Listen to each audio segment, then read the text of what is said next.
A while back, I was asked to do something that I learned had never been done before.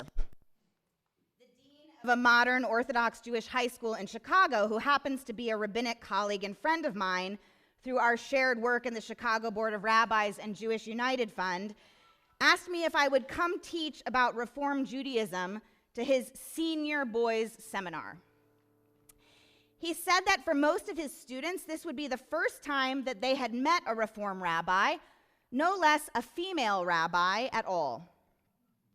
He anticipated that not all the students would necessarily have an easy time with the presentation, but if I was up for it, he thought it would be a good experience for them. The class went pretty much as expected. As I shared the foundational Reform ideas of informed and personal choice and modernity balanced with tradition, many of the students struggled with these ideas, yet they asked generally respectful questions to try to discern how our system worked. A few remarked on how different the Reform community sounded from their own community, but noted that Judaism and Torah itself were expansive enough to hold us all. A few others even said that they wished they had learned about other denominations earlier so they could have had a better appreciation for the varied practices within the Jewish community. I walked away feeling the whole thing had been a win for Jewish pluralism all around. A few days later, though, a few friends in the Orthodox community shared with me that not everything had gone so great. Turns out, a meme had appeared on social media with cutout images, one of my face with payas and a shtreimel pasted to my head, and the other one of the dean's head on the body of a man wearing shorts and a tank top, with a derogatory quote written over the photos. The friend who sent me the meme doesn't even live in Illinois, so this had gone somewhat viral in the observant Juniverse, as it were. And then later, at a basketball game between this modern Orthodox high school and a much more traditional yeshiva, two of that yeshiva's students ran onto the court, one dressed as me, wearing women's clothing and a long blonde curly wig with payas and a shtreimel, and the other having drawn on a short beard, put on a kippah, and wearing shorts and a tank top, presumably mimicking this meme.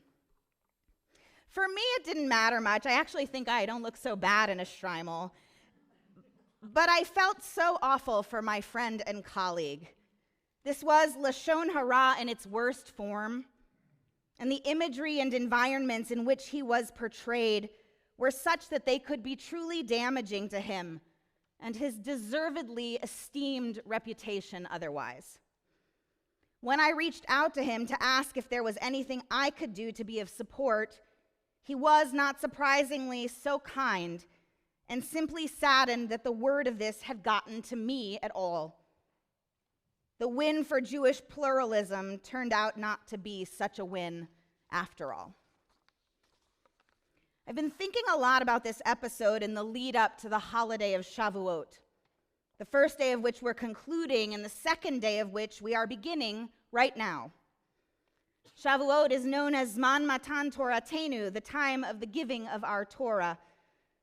Of note is that the entire foundation of the construct of God's giving the Torah to the people rests upon the absolute, unwavering inclusion of every person equally and personally. First and foremost, Torah is revealed to everyone at the exact same time with the same amplification. It didn't matter where you stood, whether you were in the front or in the back at Sinai. Our tradition stresses that each person had equal access, sight lines, and sound quality too. Everyone had a ticket, everyone was there, rich and poor, young and old, every gender, every background, Republicans and Democrats, White Sox and Cubs fans, But the tradition goes further to suggest that it was not just our ancestors who were in attendance. In fact, every single person who ever was or would become Jewish was there too, each and all together, to receive Torah equally. But there's more.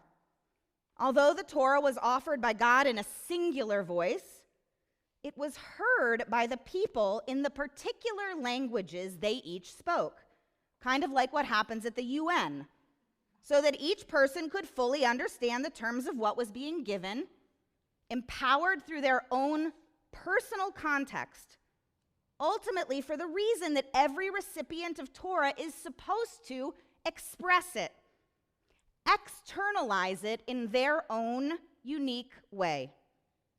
Uniformity of presentation was never part of the design. It was intended from the very beginning to be varied. It is because of this that we as Jews are never justified in discounting anyone else or elevating ourselves above anyone. It's why we record the dissenting view in the Talmud even when it's ruled against. And it's why the Torah was given the way that it was, equally to everyone, so not one person could claim an exclusive or more elevated hold. From this Jewish frame, uniqueness is not equated with privilege or some sort of exclusive hold to the right or true way. Instead, it's equated with responsibility. And in particular, a responsibility to ensure that none of us ever become so sure of ourselves and our ways that we feel justified in elevating ourselves over anyone else. And that's a good lesson for anyone, regardless of their particular faith background, or even if they have no faith at all. But this day, for those of us who identify as Jewish or part of Jewish families, in my opinion, this should hold a particular directive to how we see and understand one another in the larger Jewish world. And this should serve as a reminder to us all to strive to live and act in accordance with the best and highest aspirations of this inclusive foundation. Interestingly, about 6 weeks after my visit, I received a letter.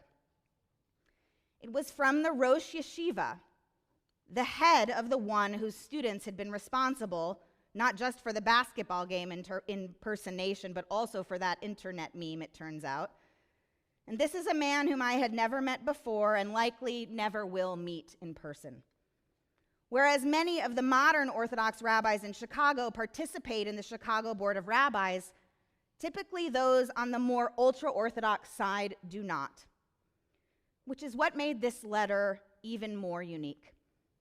Addressed not to Mrs. Geffen or Wendy Geffen as I would have expected, but rather to Rabbi Geffen. What followed was a detailed and apologetic letter from this Rosh Yeshiva on behalf of himself, his students, and his entire community, sharing with me how inappropriate the actions of the students had been, how badly it reflected on their community, how sorry they and he were for having done something to embarrass and diminish me, no less publicly. He shared the consequences that had been brought about so these students would learn their lesson, and he stressed how his students would be focusing a significant amount of time moving forward, learning the value of derech eretz, the Jewish concept elevating the value of acting decently toward one another, something that, because it is not a commanded mitzvah, and therefore not formally mandated, these students were in need of learning. Something that this Rosh Yeshiva pointed out that our reform movement stresses as an overarching value and affirmed that for the good. Maybe it was a win for pluralism after all. Shabbat Shalom. Chag Sameach.